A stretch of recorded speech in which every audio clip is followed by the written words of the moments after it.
Riega la tierra sequía, sana el corazón enfermo, lava las manchas, infunde calor de vida en el hielo, toma el espíritu indómito, guía al que tuerce el sendero. Reparte tus 7 dones según la fe de tus siervos, por tu bondad y tu gracia dale al esfuerzo su mérito, salva al que busca salvarse y danos tu gozo eterno. Amén. Veíamos hace 8 días el paso de Jesús por una aldea en la que había leprosos y uno de ellos salió a encontrarse con el Señor. Hoy les mandé un escrito ya avanzada la tarde sobre ese tema que fue el de la semana pasada. No sé si volverían a leer, pero recordemos que empezó Jesús en la sinagoga sacando un espíritu que andaba mal, rondando en la sinagoga y que ha generado opresión en la vida del pueblo. Y la opresión se ve como enfermedad. Curó a la suegra. Se ve como marginación, como el caso del leproso. Se verá también como exclusión por otros lados. Vamos a ir adentrándonos en cuáles son los males que hay en el pueblo y que Jesús, en nombre de Dios, fue corrigiendo con signos especiales. Pero recordemos que el Señor no quiere salvar a través de los milagros. Él no quiere salvar transformando las piedras en pan. Los milagros son signos de lo que Él hace con nosotros y de lo que quiere que nosotros también hagamos en su nombre. Vamos entonces a coger el Evangelio de Marcos en el capítulo 2 para que continuemos.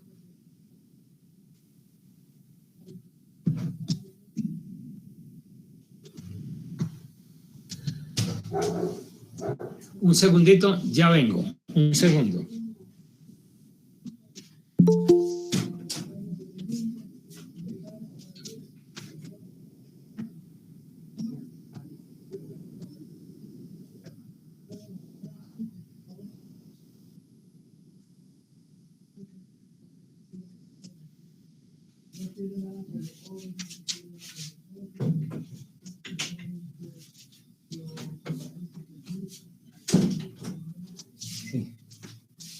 Bueno, sí, es que tenía que equiparme porque dejé en la misa la linternita, el celular y algunas cosas allá en el altar. Vamos entonces a seguir leyendo el Evangelio de Marcos.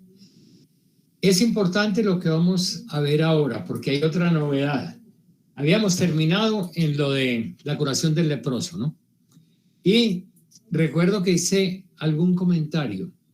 Y es que los discípulos de Jesús ahí no los mencionan. Cuando Jesús está en las afueras con el leproso, no menciona a los discípulos, pero se sabe que van con él. Y Jesús cura al leproso y lo toca sin pedirle permiso a los discípulos. Entonces los discípulos ven que Jesús toca a un leproso y eso ellos conocen la ley. Ellos saben que con eso Jesús está siendo considerado como impuro de acuerdo con la ley. Y entonces ya les toca tomar una decisión. O siguen por ese camino que el Señor está abriendo, ¿cierto? Y se someten entonces a quedar también bajo la sospecha de que están siendo impuros, ¿cierto? O lo dejan. Pero es clarísimo que siguieron con él. O sea, que tomaron la decisión, tragar saliva, pero empezar a estar bajo sospecha. Y veamos lo que ocurre a continuación. Perdón, lo de la curación del paralítico también la vimos la semana pasada, ¿cierto? Sí, esa también la alcanzamos a ver. Y ocurre lo mismo. Ahí queda el interrogante, ¿por qué está aquí perdonando pecados? Si nadie puede perdonar pecados sino Dios. Y es una duda, decíamos, muy válida porque él no había sido consagrado como sacerdote, él no tenía autoridad según la legislación judía para perdonar pecados. Y yo ponía el ejemplo, si llega aquí un muchacho buena persona, el hijo del lechero, ¿cierto? A enseñarle a la gente que tenemos que ser muy queridos y que él nos perdona los pecados, todo el mundo dirá, pero ¿quién es el hijo del lechero para perdonar pecados, no? O sea que no hay mala voluntad en los fariseos y en los maestros que están haciendo ese comentario, simplemente algo inesperado, ¿no? Pero entonces, sigamos ya más adelante en el versículo 13. El versículo 13 nos muestra también otra dimensión bien interesante. Yo voy a leerlo, todos lo tenemos ahí, capítulo 2, versículo 13. Pero es bueno ir siguiendo la lectura tal como está. Después fue Jesús otra vez a las orillas del lago, donde había llamado primero a los pescadores. La gente se acercaba a él y él les enseñaba. Al pasar vio a Leví, el hijo de Alfeo, sentado en el lugar donde cobran impuestos para Roma. Y Jesús le dijo, sígueme. Leví se levantó y lo siguió. Miremos que este relato tiene algunas cosas parecidas a los dos relatos anteriores, cuando Jesús llamó a los pescadores y a los hijos de Zebedeo que estaban en la barca del papá arreglando las redes. Tiene una estructura muy parecida, pero con algunas diferencias. Primero, él está solo. En los otros dos relatos, en el de Simón y Andrés y en el de Santiago y Juan, ellos ya eran hermanos antes de que Jesús los llamara. O sea, ya tenían una fraternidad en la sangre y Jesús le dio un nuevo sentido a esa fraternidad. Aquí se nos muestra un hombre, digámoslo así, sin hermanos, porque él está trabajando para el Imperio Romano, cobrando impuestos, sacándole plática a su gente para dárselo a la potencia opresora, ¿cierto? Y además de eso, como todos los cobradores de impuestos lo hacían, ellos también robaban. Entonces, como que había sido rechazado por el pueblo, considerado impuro, y por eso aparece ahí sin hermano. Aparece hijo de Alfeo. Quiere decir que don Alfeo, el papá de él, era el que tenía ese puesto de para cobrar impuestos, y este trabajaba ahí a la mesa con el papá. ¿Cierto? Y aquí nos dice simplemente, cuando Jesús lo llama y le dice, sígueme, dice que él se levantó y lo siguió, pero no hace el comentario que hacía en las primeras llamadas. En las primeras llamadas dice, dejando las redes, lo siguió. O dejando a su padre en la barca con los empleados, lo siguieron. Aquí como que no dejó nada. Parece que no tenía nada que dejar, ¿cierto? Simplemente fue ganancia, porque era un hombre rechazado por el pueblo. Entonces, si es rechazado por el pueblo, como si no hubiera nada valioso que dejar. Simplemente todo fue ganancia con un llamamiento gratuito de Jesús. Jesús está llamando a una persona que un fariseo nunca llamaría, porque lo consideraba impuro. Aquí Jesús está dando otro paso que va a generar problemas muy serios con los maestros de la ley, con los jefes de las sinagogas, con los fariseos, porque incorporó al grupo a una persona considerada jurídicamente impura y sin derechos religiosos, a quien no le permitían entrar a la sinagoga, no le permitían entrar en el templo y a la gente no le permitían tener un contacto directo con él. Simplemente les pagaban los impuestos y ya. Y hacían después los ritos de purificación por haber estado cerca a una persona impura. ¿Me hago entender o no? Jesús llama a formar parte del grupo a una persona declarada oficialmente impura. Y no le pidió tampoco permiso ni a Santiago, ni a Juan, ni a Simón, ni a Andrés. Así que si quieren seguir con Jesús, van a tener que aceptar a ese tipo en el grupo. Nos damos cuenta que Jesús no está jugando, está dando unos pasos que tiene a la gente rascándose la cabeza, pero se rascan la cabeza y siguen con él. O sea, están aceptando ese tipo de cambios en su vida. Eso no lo dicen, pero uno lo huele cuando uno empieza a contemplar la vida que hay por debajo del texto. No quedarse únicamente con lo que está escrito, sino con todo lo que significa ese escrito, con toda la vida que hay por debajo. Pregunto para que me contesten como con una seña, sin abrir micrófonos. ¿Está comprendido ese aspecto de la llamada a Leví, el cobrador de impuestos? ¿Queda comprendido? Bueno, listo. Perfecto. Entonces, continuemos. Mire lo que sigue ocurriendo. Vamos ya al versículo 15.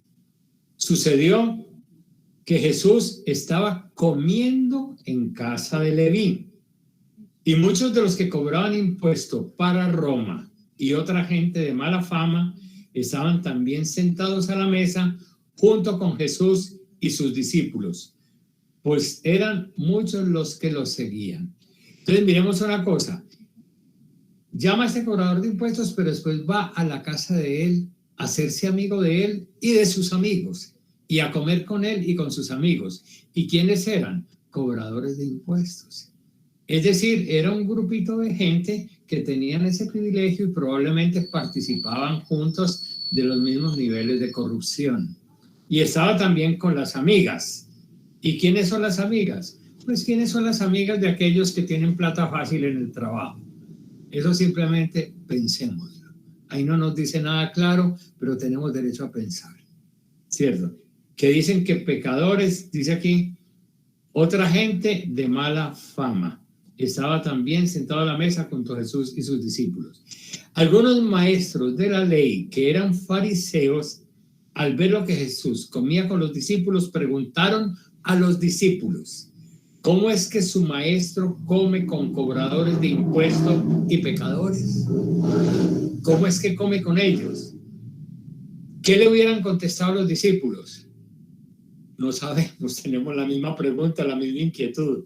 Los discípulos no tenían respuesta para esa pregunta. Estarían igualmente sorprendidos como los maestros de la ley. Pero Jesús oyó esto, y Jesús es el que sale en defensa de los discípulos a responderles. Y dice: los que están sanos no necesitan médico, sino los enfermos. Yo no he venido a llamar a los justos, sino a los pecadores. Entonces miremos la respuesta de Jesús. Es que yo estoy con ellos, es porque vine a buscarlos precisamente por ser pecadores, ¿cierto? Porque de alguna manera se han ido alejando del pueblo de Dios y yo vengo a acercarlo. No son los sanos los que necesitan médico. Pero vamos viendo junto a esto la actitud que va teniendo con los propios discípulos. ¿Qué cosas hemos visto ya como novedad en 3 relatos seguidos? ¿Cierto? Cura al leproso tocándolo. Y no era necesario tocarlo, pero lo tocó. Luego, que perdona pecados. Ellos también, pero ¿quién es este para tocar pecados? Para perdonar pecados. Luego, que recibe en el grupo a un tipo de esos. Y no solo eso, sino que se va con los amigos, con los compañeros y con todas sus amistades a comer con ellos, que comer es un signo de solidaridad. Comer no es únicamente que se encontraban en un restaurante juntos, están celebrando una relación que nace, que crece y que Jesús quiere. Y a él lo van a criticar mucho por eso, porque come con pecadores. Va a ser una de las cosas que más le resulte difícil a Jesús en su relación con los maestros de la ley, que come con pecadores. Y yo siempre recuerdo eso en la Eucaristía. Gracias a Dios no ha cambiado y come con nosotros. Hay mucha gente que en las Eucaristías por cualquier cosa deja la comunión, que porque tuve una rabia, que porque traté mal a una persona, que... Es decir, cuando uno se reconoce pecador, uno sabe lo que dice siempre en la Eucaristía: Señor, no soy digno de que entre en mi casa. Eso lo sabemos, no somos dignos, ¿cierto? Pero una palabra tuya bastará para sanarme, creamos en el final. Es decir, Él nos recibe a nosotros aunque seamos pecadores. Y hay una diferencia grande entre el pecador y el corrupto. El pecador reconoce su pecado, pero no lo ama, no ama el pecado. El corrupto puede que reconozca o no su pecado, no le importa, lo ama y organiza su vida para darle salida a sus intereses, aunque sean de pecado, ambición, orgullo, soberbia, venganza, lo que sea, ¿cierto? Y organiza y planifica su vida. El que esté haciendo en esa, que sabe que una cosa es mala, que le hace daño a la gente, que corrompe, y lo hace, es decir, no está para comulgar. Pero el que lo hace por debilidad, por error, porque no logra superar un vicio, venga que esté en su casa y esté en su mesa. ¿Nos queda claro eso o no? El Señor viene a buscar no a los santos, no a los justos, sino a los pecadores, pero viene como médico y nos acoge, y nos acoge. Hasta ahí entonces también está este otro texto de la vocación de Leví y el encuentro con esta gente. Pero miremos que Jesús llama a unos discípulos, ellos dejan su vida pasada, pero no dejan las relaciones con la familia ni con las amistades. Mire que van a la casa de uno, van a la casa del otro, ¿cierto? También aquí con estos amigos que no eran de muy buena calaña, pero Jesús llamó a uno y acoge a todos los amigos de él, ¿cierto? Entonces miremos lo que está haciendo Jesús como novedad, y yo creo que eso para nosotros tiene que ser importante para que revisemos, para que pensemos cuál va siendo la escala de valores que nosotros vamos adquiriendo en el seguimiento a Jesús, y qué cosas, aunque nos las hayan enseñado desde niños, tenemos que revalorizarlas como Jesús las revalorizó, ¿cierto? Y descubrir ese nuevo rostro de Dios para una nueva humanidad. Ese es el título del curso. Jesús de Nazaret, el rostro humano de Dios para una humanidad nueva. Vamos a continuar con la lectura. Bueno, si hay alguna pregunta o alguna inquietud, la conversamos. Alguien levanta y enciende el micrófono y pregunta si alguien tiene alguna intervención, alguna cosita que hacer. Viene a continuación un relato que también es importante. Dice que una vez estaban ayunando los seguidores de Juan el Bautista. Mire que hablan claramente los seguidores de Juan el Bautista. ¿Dónde estaba Juan Bautista? Estaba detenido en la cárcel. Pero los seguidores siguieron activos.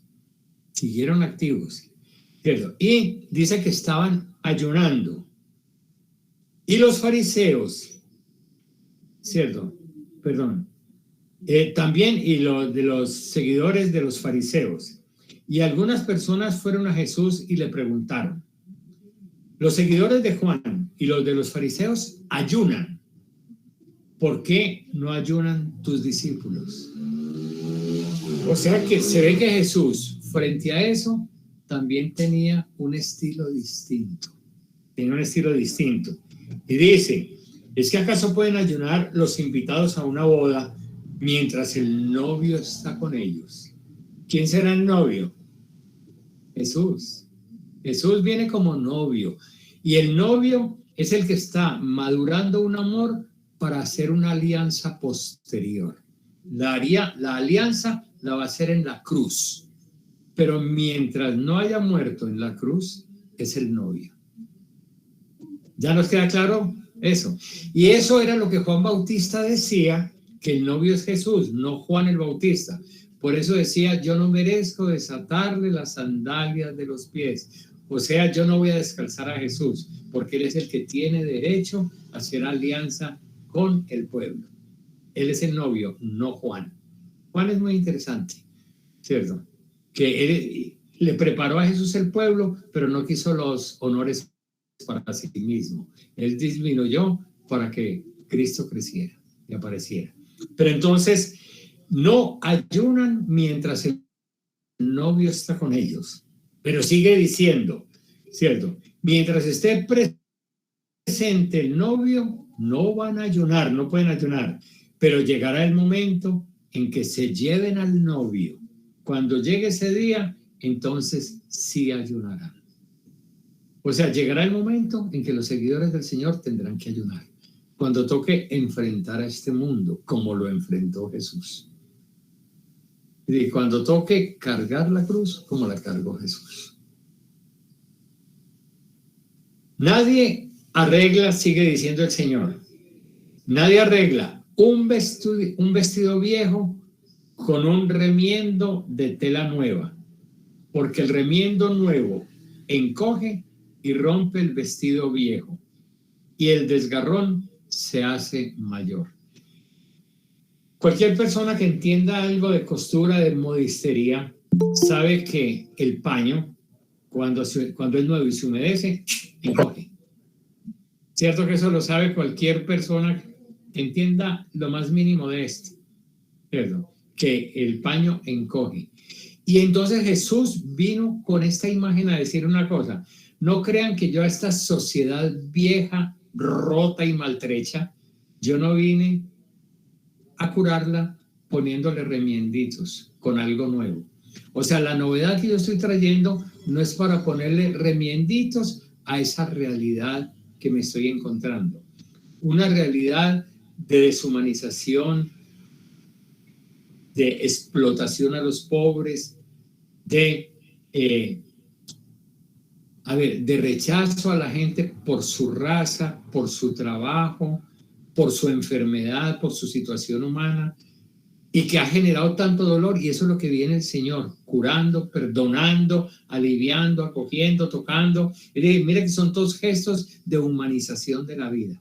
Desde que curó a la suegra de Simón Pedro, todo lo que él ha hecho, que tocar el leproso y todo, es humanizando la vida, liberando de ciertas dimensiones del mal, ¿cierto? Y eso no es un remiendito que le está poniendo en la sociedad, sino que está haciendo algo nuevo. Y sigue entonces el ejemplo y leamos cómo sigue.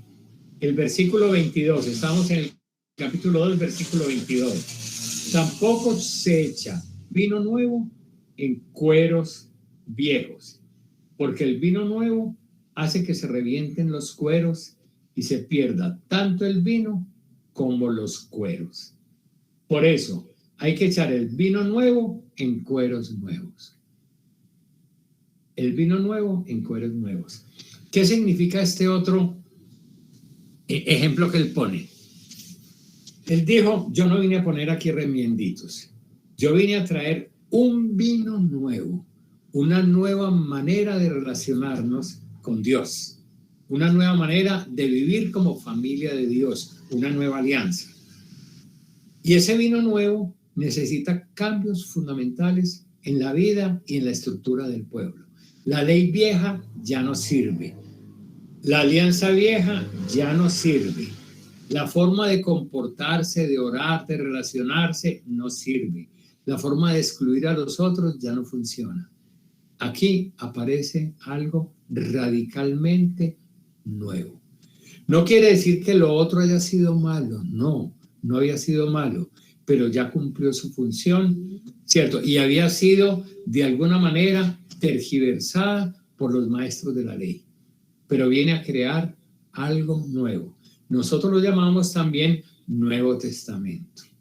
O sea, nosotros no estamos para cumplir las leyes del Antiguo Testamento, sino en el resumen que ha hecho el Señor. Toda la ley y los profetas, todo lo pasado se resume en amor a Dios y amor al prójimo. Recordamos eso, ¿no? Ese es el resumen fundamental y nos irá mostrando en qué consiste eso. Eso para nosotros debe ser importante también, porque a veces nosotros nos apegamos mucho a las formas, a la manera como hemos aprendido desde niños a seguir el Evangelio, a seguir a Jesús, a seguir la religiosidad, y pensamos que las cosas tienen que ser siempre tal como nos la aprendimos desde que éramos niños. Y no, la relación de Dios con nosotros es una relación que madura, que nos ayuda a crecer, nos ayuda a comprender las cosas nuevas, nos ayuda a cambiar hábitos también, porque quizás cosas que antes eran muy útiles para la vida en común y para el Evangelio, pues ya dejan de ser tan útiles y ahora van apareciendo otras cosas mucho más necesarias. La forma de orar, la forma incluso de celebrar la Eucaristía, la forma de expresar la caridad y su relación profunda con la justicia. etcétera, etcétera. Entonces tenemos que ir descubriendo cuál es esa estructura nueva, esa vasija nueva en la que puede verterse el vino nuevo. A mí me gusta mucho lo que nosotros podemos captar, los que tenemos una cierta edad y pudimos vivir en la época del Concilio Vaticano II. Y quizás empezamos a vivir la fe antes del concilio. Ustedes recordarán toda la extrañeza que hubo cuando se quitó el latín como obligatorio para todas las Eucaristías en el mundo entero y que dijeron la Eucaristía debe celebrarse de ahora en adelante en el lenguaje local, o sea, en la lengua vernácula que se llamaba, en el idioma de cada pueblo. Antes era el sacerdote mirando hacia el altar y dándole la espalda al pueblo, ahora es de frente. Que antes, hasta hace un poco tiempo, todos los ministros tenían que ser varones.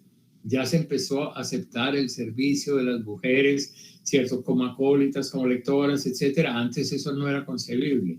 Pero ya nos damos cuenta que eran algún tipo de caprichos que se metieron en la iglesia, que a lo mejor cumplieron alguna función en un momento, pero que ya en ese momento están desfasados. Ahora hay que buscar una participación mucho más solidaria y ya se están abriendo puertas también a un diálogo en el que se reconozca el actuar de Dios en otras comunidades religiosas no cristianas y en las tradiciones también, por ejemplo, culturales y religiosas de los indígenas y de muchos pueblos originarios de las regiones, ¿no? Darnos cuenta que Dios también ha venido actuando desde siempre con ellos y que no se comete el error que se cometió en América. Cuando vinieron los españoles y después los portugueses y también los ingleses y todo, a conquistar estas tierras, trajeron el evangelio, pero dijeron que había que acabar con estas culturas. Y acabaron y arrasaron con todo lo que pudieron. Gracias a Dios quedan residuos, quedan por ahí, aunque muy pequeñas, pero comunidades que mantienen vivas ciertas tradiciones espirituales de las cuales podemos aprender. Y el Papa Francisco nos ha invitado a reconocer que esas culturas originarias, los indígenas, los aborígenes de toda esta región, han aprendido a manejar el planeta mucho mejor que nosotros. La mayoría del daño que le hemos hecho al planeta, somos gente que decimos que somos cristianos, ¿cierto? Y estamos dañando la casa. En cambio, ellos han aprendido a cuidar mucho más eso desde siglos que existen como pueblos, ¿no?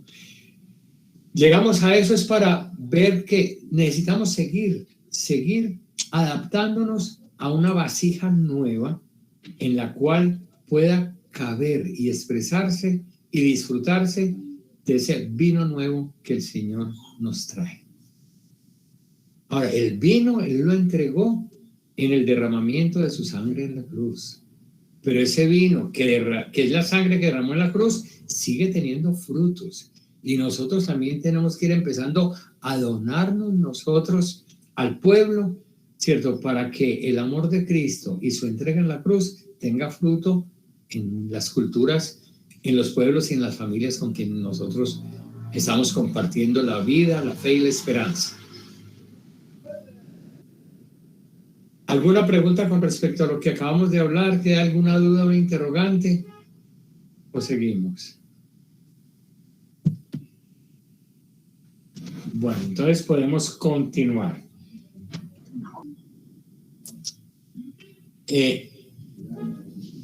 Mire lo que viene aquí enseguida. Quiero hacer un pequeño comentario elemental. No es importante, es secundario, pero lo voy a hacer. Además de los trabajos que Jesús aprendió a hacer como carpintero, con todo lo que eso significa de ser albañil, etcétera, de trabajar la agricultura, de saber fabricar vino, además de pastorear, etcétera, cosas que él hacía, que él aprendió desde muy muchacho. También aprendió estas cositas hogareñas, aprendió a hacer remiendos de ropa y sabe que no puede poner un paño nuevo en una cosa vieja, y aprendió también a fabricar vino. Él sabía, en la región de él había fábricas de vino, y él lo más probable estuvo también allá en algunos momentos y veía cómo se hacía y no sé si colaboraría también. Esas ya son cosas de imaginación, pero eso no era un mundo desconocido para él. De las cositas que Jesús sabía hacer y que hoy uno mira, los muchachos de los barrios, ¿cierto? Y de las veredas a veces saben de muchas cosas, de muchas cosas. Pero bueno, continuemos. Como decía, hacer un paréntesis de algo secundario, pero que nos ayuda a conocer un poco mejor a Jesús. Viene algo que es ya empezar, ojo, empezar a fabricar la vasija nueva que va haciendo que la vasija vieja se vaya autodestruyendo. Mire lo que estoy diciendo. Él viene a traer un vino nuevo y la vasija vieja no va a poder con ese vino nuevo, se reventará. Y mire lo que él empieza a hacer y qué señal de que eso se reventará. Ahí en el versículo 23. Un sábado, Jesús caminaba entre los sembrados y sus discípulos, al pasar, comenzaron a arrancar espigas de trigo. Los fariseos le preguntaron: oye, ¿por qué hacen tus discípulos algo que no está permitido hacer en sábado? Detengámonos ahí.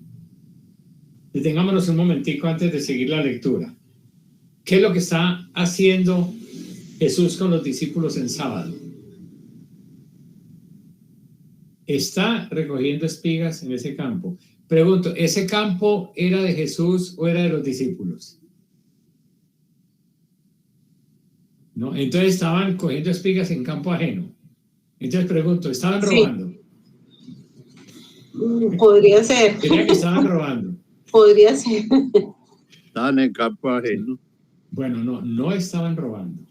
Si ustedes tienen la Biblia completa, o sea que no sea únicamente el Nuevo Testamento, sino el Antiguo, les voy a pedir que vamos al quinto libro de la Biblia, que se llama Deuteronomio. Deuteronomio. Es el quinto libro. Primero está Génesis, después Éxodo, está Levítico, Número y Deuteronomio.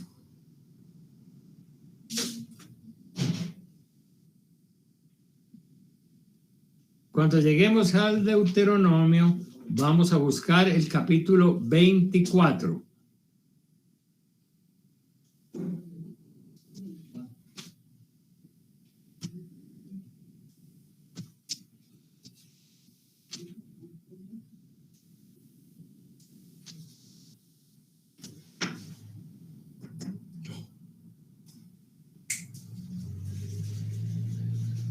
Okay. ¿Ya encontramos el capítulo 24? Bueno, hacia el final del capítulo 24, poco antes de que empiece pues el 25, ¿cierto? Dice el versículo 19. Yo lo voy a leer porque puede ser que algunos de ustedes, muchos no tengan el Antiguo Testamento o no hayan encontrado el libro del Deuteronomio todavía. Yo voy a leer. Dice 24:19. Cuando ciegues la mies en tu campo, si dejas olvidada una gavilla en el campo, no volverás a buscarla. Será para el forastero, el huérfano y la viuda, a fin de que Yahvé, tu Dios, te bendiga en todas tus empresas. O sea, si usted tiene un cultivo de trigo, ¿cierto? Recoja el trigo, pero si se le quedó algo, no venga a recoger lo que se le quedó. Ese déjeselo a los forasteros, a los huérfanos y a las viudas. Entonces, para que los pobres puedan beneficiarse de las cosechas de los ricos. Entonces, que le dejen eso a los pobres. Luego, en el versículo 29 dice, cuando esté vareando el olivo, es decir, recogiendo las uvas, no harás rebusco. Será para el forastero, el huérfano y la viuda. Lo mismo, si usted está recogiendo uvas y se le quedaron algunas, no vaya después por las que se le quedaron. Deje que las recojan los pobres. Y los pobres están como los forasteros, los huérfanos y las viudas. Y por último, dice el versículo 21, No, en los olivos, perdón, los olivos no es el viñedo, ese es la aceituna, de donde sale el aceite de oliva. Ese es el segundo ejemplo, el de la aceituna. El tercero, cuando vendimies la viña, no harás rebusco.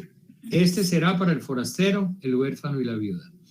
Entonces, mire, lo que Jesús está haciendo con los discípulos al recoger espigas el sábado es diciéndole tanto a los discípulos como a los maestros, hay dos leyes enfrentadas. La ley del sábado que obliga al descanso, que prohíbe el trabajo. Esa es la ley del sábado. Y esta ley de protección a los pobres, que dice que los pobres tienen derecho a recoger de los campos ajenos lo que quedó, porque Dios así lo pide, que todo el mundo deje algo en sus campos para los pobres. Entonces se enfrentan la ley religiosa y la ley de derecho a los pobres. ¿Cuál estaban escogiendo los maestros de la ley cuando critican a Jesús? ¿Qué favorecían los maestros de la ley? ¿La ley religiosa o la ley de defensa de los pobres? La ley de los religiosa, el sábado. La ley religiosa. ¿Y Jesús cuál está defendiendo? El derecho de los pobres a recoger comida, aunque sea el sábado. Entonces mire que es una forma frontal como Jesús está ya confrontando, valga la redundancia, ¿cierto?, a los maestros de la ley. Ya prácticamente Jesús, desde el principio, empezó a ponerle problema, ¿cierto?, serio a los maestros de la ley. Toca leprosos, come con pecadores, y no ayuna como los otros, y está permitiendo que los discípulos defiendan sus derechos como pobres, ¿cierto?, también el día sábado que obliga al descanso. Entonces miremos que es una actitud ya, lo digo así para que entendamos bien, con mucha beligerancia de Jesús. Pero Jesús nos estará mostrando que no está en contra de la ley.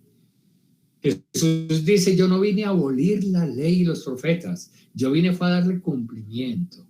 Y el cumplimiento se da es cuando se llega al espíritu de la ley, como el sábado. El sábado era una ley muy bonita, el derecho al descanso. El pueblo libre tiene derecho a un día de descanso y punto, una ley hermosa. Pero los maestros de la ley convirtieron esa ley, que era de derecho al descanso, en prohibición de trabajo. Y entonces ya se vuelve esa esclavitud. Porque una cosa es que digan, usted tiene derecho a descansar, y otra cosa es que usted no puede hacer nada, no puede montar en bicicleta, no puede hacer esto, porque tiene que descansar. Eso deja de ser descanso. El descanso es que yo hago ese día lo que quiera. Si me quiero meter en una piscina, me meto en una piscina. Si quiero ponerme a correr. Si me quiero acostar a ver televisión, si tengo televisión me pongo a verla. Y si me quiero rascar el ombligo, me lo rasco. ¿Cierto? Ese es el día de descanso. Pero ellos lo habían convertido en prohibición de trabajo. Y entonces Jesús no está en contra de la ley, sino en la forma como los maestros, una ley de libertad, lo habían hecho una ideología religiosa para el sometimiento del pueblo, para mantener al pueblo esclavizado con leyes religiosas. Y eso no lo soporta el Señor.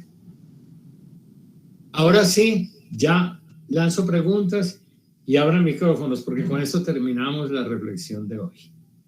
¿Cierto? Ahora sí, lanzo preguntas, si hay inquietudes, si hay cosas que no se entendieron.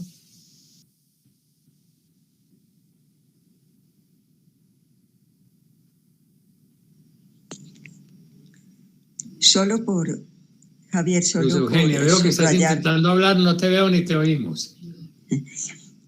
solo por subrayar. ¿Sí? ¿Y ahora sí? ¿Me oyes? Sí, Bueno. bajo volumen, pero sí se te oye. Solo por subrayar lo que estás diciendo, la atención que hay que poner cuando un relato evangélico empieza o en algún momento dice un sábado, era sábado, porque ahí va a ser una trastada. Jesús va a hacer eso de anunciar un vino nuevo que rompe todos los moldes viejos. Exacto. Mire Mire que aquí no es que Jesús esté acabando con el sábado, no está acabando con el sábado. Está acabando con el manejo que le están haciendo los maestros de la ley al sábado. Es decir, que han quitado el sentido original de esa ley y han vuelto una ley que favorece a los líderes de estructura religiosa. No está tocando la belleza de la ley original.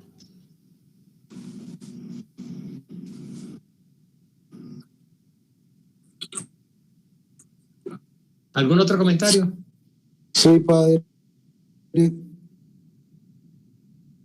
Germán.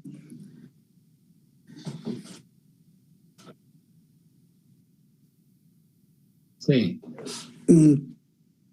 No sé si yo me pongo a revisar si el tema podría pensar, bueno, las leyes serían los 10 mandamientos, la base de toda la ley, y los Sí. demás son... Mira, hay una cosa que es muy bonito lo que está diciendo, es muy importante. Después, si quiere, vamos a hacer el complemento con los otros evangelios, con el de Mateo. Y Mateo dice, ustedes han oído que se les dijo, no matarás, ¿cierto? La ley dice, no adulterarás, pero yo te digo, ni siquiera vas a mirar a una mujer casada para adulterar con ella en tu corazón. La ley, pero la conviertes en una actitud de humanidad, no en cumplir normas, en hacer lo mandado y evitar lo prohibido. El Señor no se mueve en esa lógica de decir esto es mandado, hay que hacerlo, esto es prohibido, no se puede hacer. Él llega al corazón de la ley. Pero realmente los 10 mandamientos son el alma de la ley. Pero Él dice, esos 10 mandamientos se resumen en el amor a Dios y en el amor al prójimo. Pero me parece, Germán, que por ahí va un poquitico la cosa. No sé si se aclara un poco con esto. Sí, señor, gracias. Sí, ok. Y entonces, el Señor valora la ley, ¿cierto? Pero cuando se vive en el espíritu, no cuando simplemente se está obedeciendo un escrito que a veces se manipula. Y nosotros sabemos lo que es la manipulación de la ley. Aquí en Colombia somos expertos en esto. Somos expertos en esto, ¿cierto?